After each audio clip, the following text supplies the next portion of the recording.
উঠিনি। তারপর তারপর তারপর গিয়ে দেখি মাস্টার ওর বউরে জড়িয়ে ধরে ঘুমিয়ে আছে। আমার বলতে নেই বাবা, তুমি পড়াশোনায় মন দাও। তারপরে কি হলো?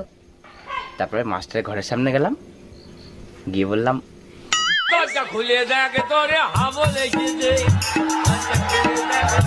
হাবল এসেছে। তোরা বলেছি না তুই এটা বলবি না। ঠিক আছে। ও শোনো না, হ্যাঁ বল। দরজা খুলে দেখ তোরে হাবল এসেছে। আবার রাগ করো না, আমি আর এটা কখনো বলবো না।